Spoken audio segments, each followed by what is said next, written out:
পরের অনুভূতিটা কি? পরের অনুভূতি এখন তো খারাপ লাগতেছে, যেহেতু চলে যাব।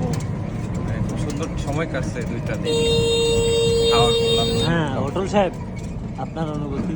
আমার অনুভূতি অনেক ভালো। হ্যাঁ, আমি খুব ভালো ফিল করতেছি। গত 2টা দিন খুবই চমৎকার ছিল, অনেক জার্নি ছিল, বাট হচ্ছে অনেক এনজয় করছি। আসসালামু আলাইকুম। বিষয়টা হচ্ছে যে বাংলাদেশে অনেক সুন্দর সুন্দর বড় মতো জায়গা আছে, যেগুলো আসলে আমরা পর্যটন শিল্প আরও উন্নত করতে পারি, এবং এই জায়গাগুলো মানুষ এখনও দেখে নেয়।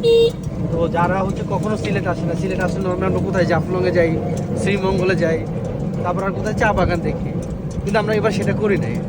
আমরা কিন্তু একদম শেষ মাথায় আসছি টাঙ্গুর হাওয়া, ঠিক আছে ওইটা সবাই যায়, কিন্তু এছাড়াও কিছু কিছু প্লেস আছে যেটা আসলে মানে আপনি হচ্ছে কোথায় থেকে মানে থেকে থাকবেন এরকম না, আপনিও ঘুরবেন। আপনি এই বর্ডার এরিয়াতে যত বেশি ঘুরবেন তত সৌন্দর্য দেখতে পারবেন। যেমন পাহাড় বিলাস দেখলাম, সুরমা নদী, এটা চলতি নদী, যে নদীটা হচ্ছে এপার থেকে ওপার প্রায় কত 300 থেকে 400 মিটার দূরত্ব হবে, কিন্তু মাঝখানে কিন্তু আপনি দাঁড়ায় থাকতে পারতেছেন, কোমর সমান পানি, এবং নিচে সব কিছু কিন্তু ডিটেল দেখা যাচ্ছে। তো এইটা হচ্ছে কি মানে জার্নিটা আমরা হচ্ছে অর্ধেক সময় জার্নি করছি, অর্ধেক সময় হচ্ছে এনজয় করছি। এতটা টায়ার্ড লাগতেছে যখন আমরা দেখতেছি যে দৃশ্য দেখতে পাচ্ছি, আসলে প্রকৃতি যে কত সুন্দর হতে পারে এটা আসলে আমরা যারা শহরে থাকি সেটা কখনো বুঝবো না।